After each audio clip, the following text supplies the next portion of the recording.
Dan il-programm qed jittella bl-għajnuna ta' ProTrade, MFCC, Logo Express u St. Albert Ironmongery.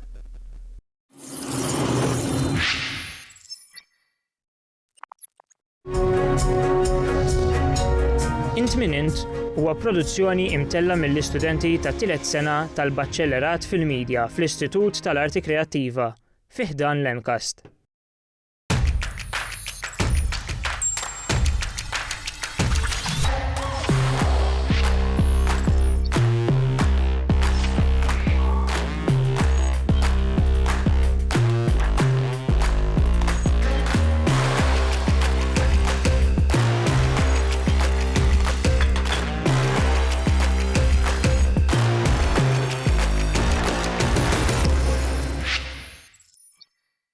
Insellmilkom u nilqawkom għall-ewwel programm ta' Int min Int. Din is-sena it-tema ser tkun id-dinja diġitali u llum partikolarment ser niddiskutu il-Malta BOV e-Premier League u forsi għal dawk li ma tantx huma midħla tal-lob tal-PlayStation tistaqsu imma dan x'inhu.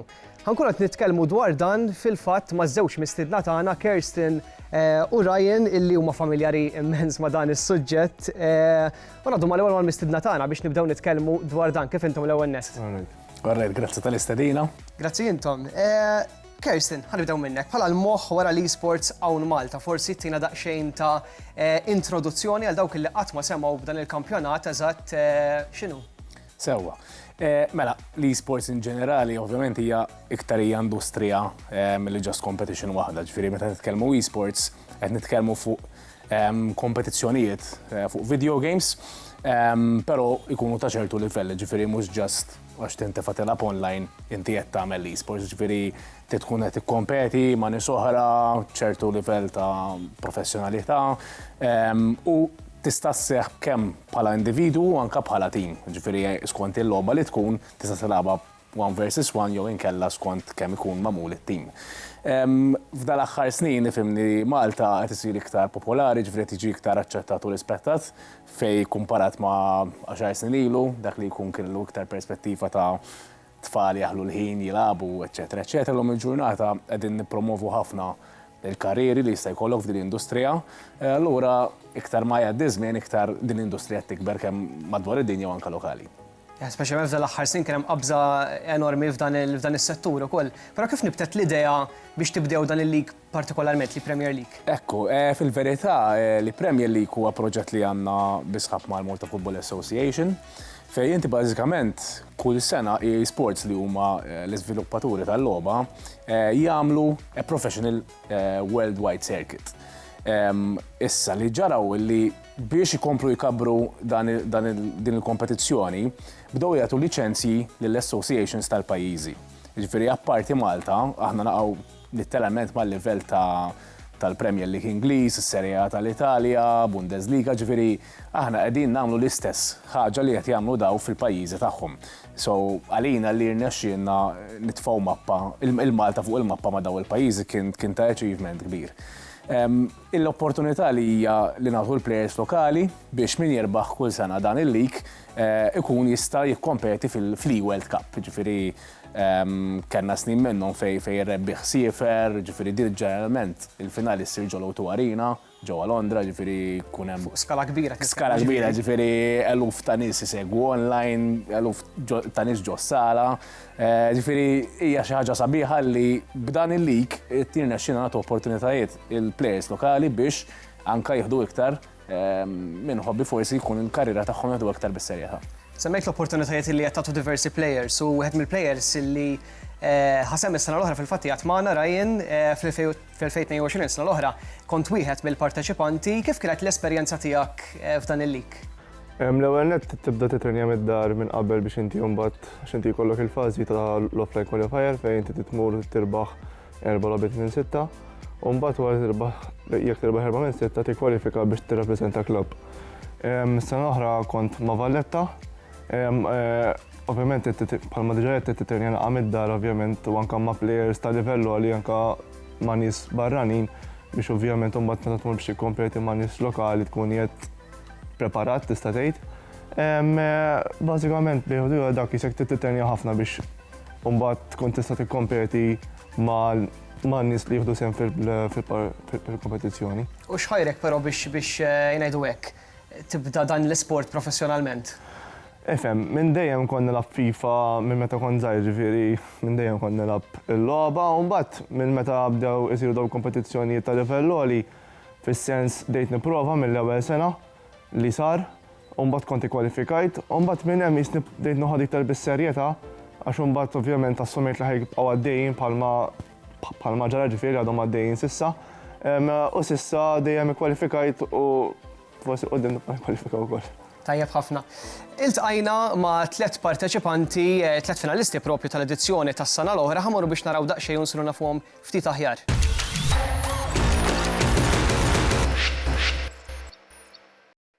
Insemmilkom jiena Desiree Grek illum ninsabu fil-ground tal-Gargur miegħi għandi 3 finalisti tal-BOV Premier League. Kull finalist jirrappreżenta grupp.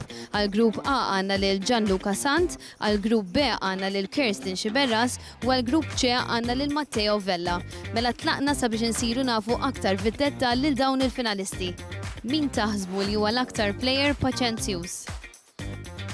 Naħseb Kirsten li żjed player paċenzjuż ħabba li l-logħba tiegħu fuq il-FIFA hija possession u nemmen li huwa l-paċenzjuż.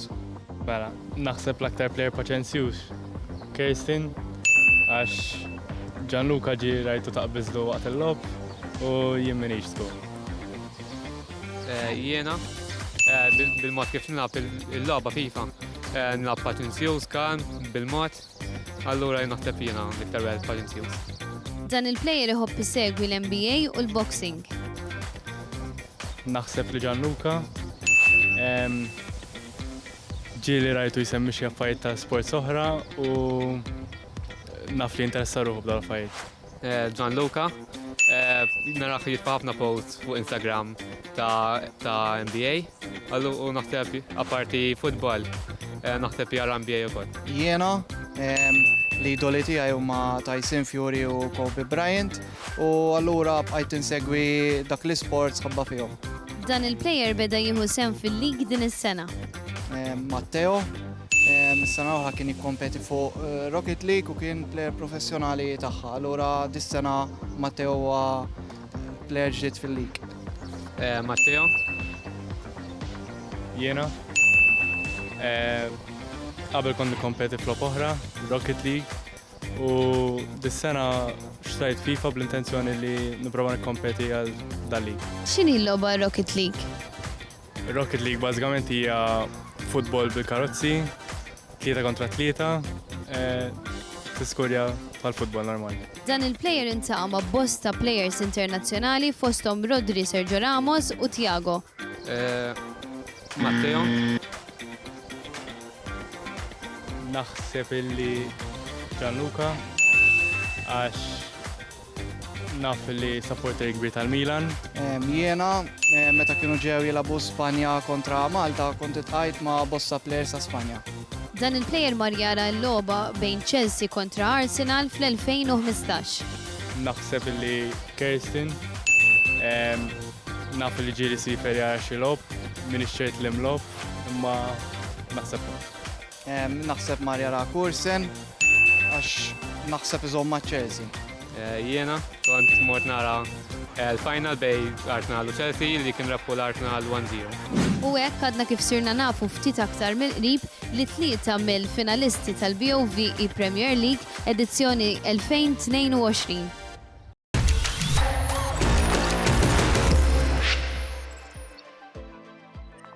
Jafu l-xulxin sew, kemm hu sabiħ li għalkemm din hija kompetizzjoni xorta hemm dik l-enerġija pożittiva bejniethom. Kirsten, għall-benefiċċju tat-telespettaturi, x'involvi l-vjaġġ tal-parteċipanti illi jikkompetu f'dan il-lig? Sewa, mela kull sena bażikament il-kompetizzjoni hija maqsuma fuq fażijiet differenti. L-ewwel fażi dejjem tkun fejn dak insejħu aħna l-online qualifiers. Bażikament kull min hu residenti Malta għandu fuq minn 16 sena ikun jista' japplika biex jilab l-ewwel qualifiers mid-dar, għalhekk insejħulhom online qualifiers. U minn hemmhekk nażlu, mhux nażlu fis-sens dawk li kwalifikaw fil-quċċata imorru għal fażi li jmiss li aħna nsejħu l-offline qualifier. Fil-verità din hija stadju li bdejna sentej ilu għax kien hemm min ġifieri aħna nkunu ċerti li min lab mid-dar u wow għalhekk daħħalna din il-fażi u anke players li jkunu mis-sena mis-snin ta' qabel jibdew minn din il-fażi wkoll, ġifieri dak li jkunu diġà għaddew għal main competition ikollhom vantaġġ li m'hemmx għalfejn jerġgħu jibdew mill-bidu. Mill-offline qualifier mbagħad noħorġu skont kemm ikun hemm timijiet tal-Premier League tal-futbol ġifieri dik is-sena peress li jinbidlu ikollna bżonn nidentifikaw kemm ikollna bżonn players mill-offline qualifier. Mbagħad minn hemmhekk bażikament naraw it-timijiet u l-players kif ħajġu assoċjati flimkien. Ġifri per eżempju Ryan Ġili kien Malta Irxin, rappreżenta l-Belt, jiddependu it-timijiet minn ikunu jridu jkunu player, għax hemm minnhom li jkunu anke players tagħhom stess, jew ikun hemm ċertu player li jkollu preferenza għax per eżempju jkun jgħix dik il-lokalità. U mbagħad minn hemmhekk immorru għall-aħħar fażi li aħna nsejħula il-main competition stage, fejn inti għandek group stage u mbagħad ikollok a double elimination bracket biex inkunu nafu minnu rebbieħ. U dan kollu li semmejt huwa kollu fuq bażi lokali, però mbagħad min jirbaħ semmejt aktar kmieni li ikollu ċans li jkompeti wkoll internazzjonalment. X'tinvolvi dik il-parti Sewwa, biex nibdew fuq fażi lokali, ġifieri apparti li huma jkollhom l-ispot biex jikkompetu internationally aħna wkoll nagħmlu prize pool bħalissa qiegħed ta' €10,000, ġifieri daw l-aħħar żewġ edizzjonijiet kien ta' dak it-total. L-ewwel minn l-ewwel ġifieri jieħu 5,000 minnhom, u mbagħad hemmhekk jibda skont kif ikunu regoli ta' EA ta' dak l-istaġun jew eżempju jibdew mill-playoffs dirett jew inkella hemm fażi qabel li jsejħula play-ins biex imbagħad imorru għal jekk kellha jrid ikunu jgħaddu jsifru skont fejn tkun qed issir il-finali dik is-sena. Hemm ħafna interess minn diversi players. Ryan, x'l-impenn il-wieħed jirrikjedi biex jilħaq livell għoli professjonali? X'inhu forsi jekk tgħidilna daqsxejn anke l-esperjenza tiegħek il-mod ta' kif titrenja biex tkun tista' tikkompeti? L-ewwel nett titilab ma' nies li huma ta' livell għoli bħalma diġà fi tista' jew tilab ma' nies Malta ġifieri u jew inkella ma' nies internazzjonali li fil-fema tiegħna jekk tilab ma' internazzjonali ħadd tkun tilab ma' ħafna nies differenti li jagħmlu playstyles differenti, allura isek l-aħjar li tibbilanċja fil-verità, għax jekk tibbilanċja tilab ma' nies ta' Malta u nies li dan tal-livell internazzjonali tista' inti tkun taf fejn qiegħed ukoll għax imbagħad meta anke jekk inti tibqa' tavvanza fil-Malta BOV il-Premier League, ovvjament l-opponents li ħajtqalu ġifieri u hawnhekk hawn Malta hawn ċertu nies li huma ta' livell għoli li ġieli kompetew barra, ġifieri dawn in-nies tkun preparat sewwa lihom biex imbagħad tista' tilabhom tajjeb u forsi tihom anke tilpilhom. U biex nifhmu aħjar, qattajna aħna ġurnata ma' Ryan ħammuru biex naraw daqsxejn x'għamel Ryan fil-ġurnata illi qattajna miegħu.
ftit tassijat mhux ħażina fil-ġurnata Ryan, però bħal kull plejer professjonali ieħor kemm tal-e-sports u anke forsi e-sports nsejħulhom hekk b'mod tradizzjonali, dejjem hemm bżonn ammont ta' ħin ta' taħriġ u prattika biex ovvjament kulħadd jilħaq livell professjonali.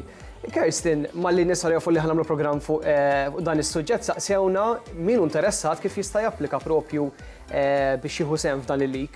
Sewwa, kif semmejt qabel aħna nibdew il-fażijiet tagħna bl-online qualifiers. Ġeneralment nagħmlu announcements fuq is-social media tagħna, ġifieri kif iċċu Malta BOV Premier League, Facebook, Instagram, Twitter, kull imkien issibna, ġifieri hemmhekk meta jibda wara li toħroġ FIFA ġdida kull sena, noħorġu bl-announcements meta jkunu ħajibdew.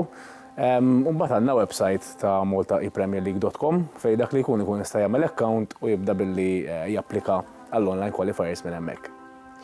Innotajt illi kien hemm plejers maskili biss f'dawn l-aħħar snin, ma nafx forsi il-plejers femminili jistgħu jieħdu sehem nimmaġina f'din il-kompetizzjoni u x'hekk jew kif inhuma r-regoli eżatt. Le, teknikament kull min għandu 16 sena u residenti Malta jista' jikkompeti, però hija xi ħaġa li narawha komuni ħafna li hawn nuqqas ta' preżenza femminili. Fil-fatt, jekk mhux sejjer żball, qed isiru wkoll kompetizzjonijiet li huma apposta għan-nisa biex jħajru wkoll il-dak li jkun jikkompeti, għax aħna nisimgħu ħafna li hawn ħafna min jilgħab, però to be honest jiddejqu juru li jilagħbu l-lob, però fil-verità llum il-ġurnata hija ħafna xi ħaġa komuni, ġifieri m'għandhomx għalfejn joqogħdu jiddejqu jgħidu. Eżatt, ġifier taħseb li dik hija forsi r-raġuni għalfejn ma tantx hemm preżenza ta' plejers femminili forsi għal. Hekk nemmen u fil-fatt li hija kif taqbad tgħid qisha xi ħaġa dominata mill-istess maskili qisu dak li jkun forsi jħossu skomdu jikkompeti kontra mhux kontra nisa biss. U forsi xi ħaġa li xtaqt nistaqsi, biex tkun tajjeb fil-logħba tal-FIFA fil-PlayStation, hemm bżonn li tkun plejer jgħidu hekk fil-ground b'mod fiżiku minn qabel jew kif taraw għandhom illi x'esperjenza hemm bżonn jgħidu hekk biex tibda din il-logħba? Ifhem, l-ewwel nett nemmen li tkun tittara l-futbol, għalmin jekk ma tilabux tittaraħ il-futbol, inti tkollok idea tal-formations u tat-tattiċi, però ovvjament huma il-logħba differenti, għandek players li mhux bil-fors li jilagħbu futbol fil-verità dawk li jieħdu sehem biss fil-kompetizzjoni. Għandek players li just huma fuq il-logħba biss li huma tajbin, jiġifieri hemm ħafna minnhom li ma jitenjawx imma verament tajbin, jiġifieri nemmen li jekk tkun ġast kemm tara l-futbol biss, nemmen li jkollok l-idea x'inti huma ikollok it-tattiċi li dejjem jinbidlu minn ġimgħa ġimgħa, daqqa jkollok formazzjoni tattiċi li jaħdmu flimkien, daqqa mbagħad ma tibqax tajba jkollok tbiddel finti għandek ħafna dettall li titbiddel kull ġimgħa u tevalwa li l-formazzjoni li għandek u t-tattiċi huma tajbin għal kontra eżempju ċertu opponenti wkoll.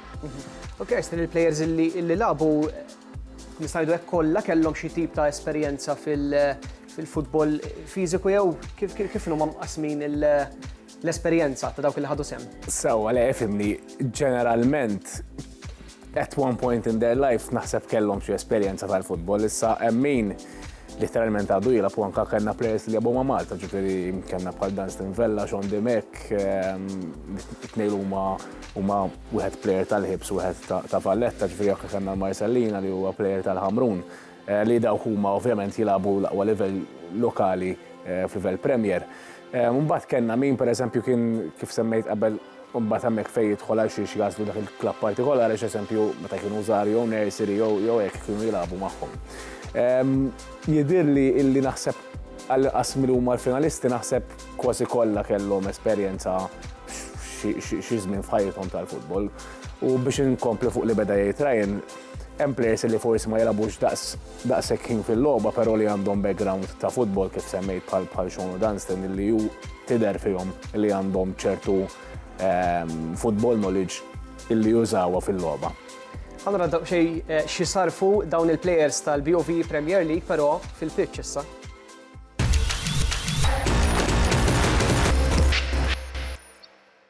Issa ser inkunu qegħdin nintaqgħu mal-finalisti tal-BOV Premier League u sejrin naraw jekk humiex kapaċi jilagħbu l-futbol b'mod fiżikali u mhux biss fuq il-PlayStation. Magħna se jkollna wkoll il-plejer professjonali Gabriel Xwiereb fejn ser jurihom xi skills.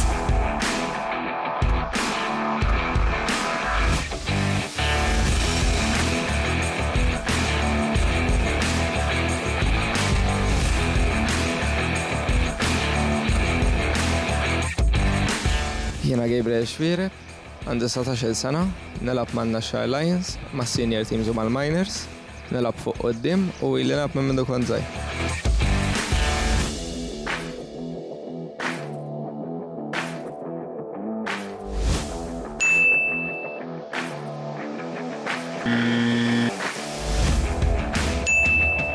Allura min taħseb li rebaħ l-ewwel challenge? Jiena naħseb li Gianluca Sant rebaħ.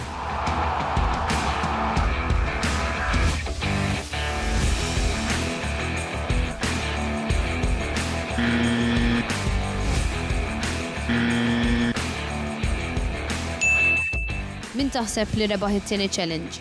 Tieni challenge Matteo Vella.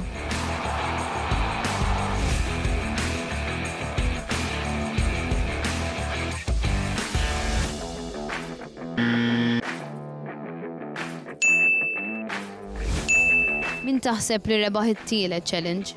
Nerġa' jkolli inti għal Matteo Vella.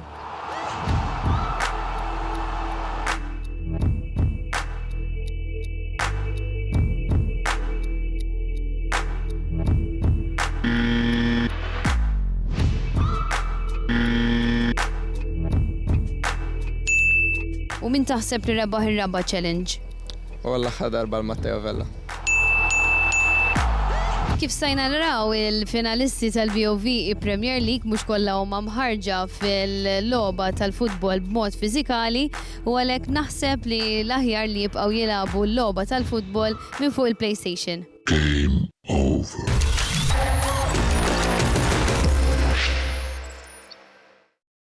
Nilqakom lura l-aħħar parti tal-programm Intminent tal-lum, bdilna daqsxejn il-pożizzjoni aħna lix ħammorru biex nsiru nafu daqsxejn iktar fatti dwar il-BOV Premier League għaliex ħansaqsukom ftit mistoqsijiet, però li ħanamel huwa illi nistaqsukom il-mistoqsija. Stennewna sakemm il-lestija importanti tajjeb, ma l-lest il-mistoqsija min jaf it-tweġiba ser tiskurjaw fix-xibka tagħna jekk tippruvaw fl-istess ħin id-direzzjoni qegħdin attenti għal fuq il-lasta l-ewwel ballun li jidħol fix-xibka dak il-persuna jista' jtini t-tweġiba.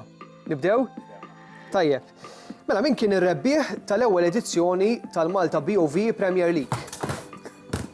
Naħseb l-aħmar u xekk eżatt Ryan. Christian Spiteri. Christian Spiteri, tajjeb, tweġiba tajba. Punt għal Ryan. Il-lestu daqxej il-blalen hemmhekk. Jkolli nuża aktar saħħa. Tajjeb, qegħdin importanti fl-istess linja. Tajjeb. Futboler professjonali Malti illi ħasem f'dan li Premier League. Ryan. Dan Stin jew Sean Demek. Tajjeb, tweġiba tajba, 2-2 għal Ryan. It-tielet mistoqsija. Nixtieq minn għandkom 4 clubs li jipparteċipaw f'dan li Premier League. Daqsxejn viċin kienet ħajkolli għandura d-direzzjoni Kirsten. 4 clubs. Cameroon, Valletta, Santa Lucia u Hibernians. Santa Lucia u Hibernians. Għandi kollha hawnhekk tweġiba tajba. 2-1. Il-lestu l-blalen. Tajjeb. Semmu it-8 finalisti li kienu parteċipaw fl-edizzjoni tal-2022 b'mod alfabetiku. Kont għaddi ma l-estejtix. Jina ħammur għal din naħseb għal Ryan. Għalix kont għaddi ma l-estejtix mistoqsija, skużani. Għandi bżon minn għandek it-8 finalisti li parteċipaw b'mod alfabetiku. Mela. L-ewwel wieħed. Mela. X'għad li din, Għax apparti mill-li jiftakarhom irid joqgħod attent li tri. Eżatt. Mela. Dwayne Merċija. Le. Ħażina. Risposta ħażina. X'nagħmlu ntuħ it-tieni ċans? Ntuħ ċans ieħor. Ħanibdew mill-bidu b'mod alfabetiku. Mela. Ħajkolli inti countdown 5, 4. Kyle Balzac. Le. Kirsten, ħandur għalik, jekk kapaċi semmihom li kollha tieħu dan il-punt inti u tiġu 2-2. Mod alfabet, però inti qed l-isem tiegħu fil-verità jew l-isem tal-plejer? L-alfabetiku għandna l-isem li ntuża fil-lik. Jien għandu kollim nizlin. Sewwa. Il-dak il-post li kien qiegħed jirrappreżenta, ma l-bot alfabetiku qiegħed l-isem tiegħu fil-lik. Ġol, Balzac. Lanqas. Kien hemm xi ħadd ieħor qablu.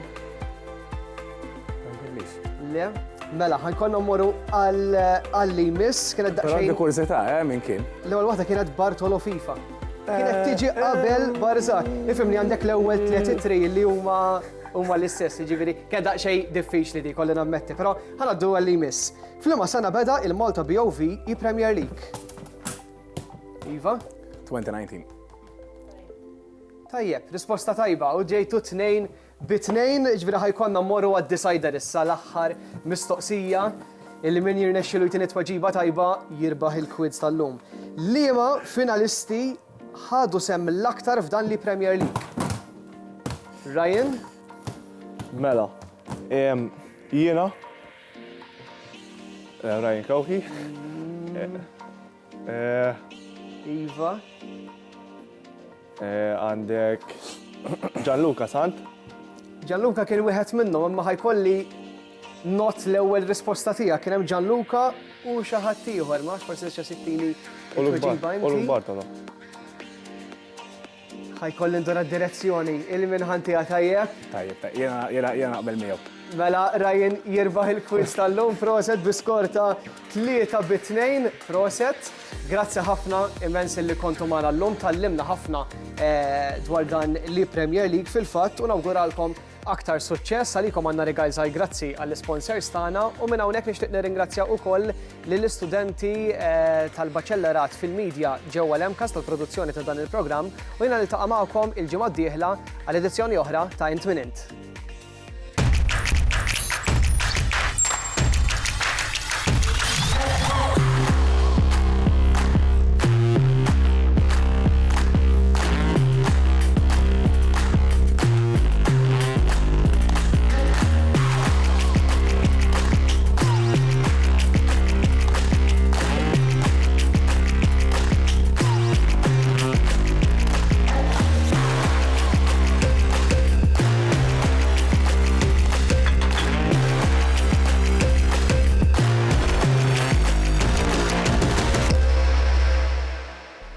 Grazzi lil ProTrade għas-siġġijiet, St. Albert Ironmongery u MFCC għall-għajnuna fis-set.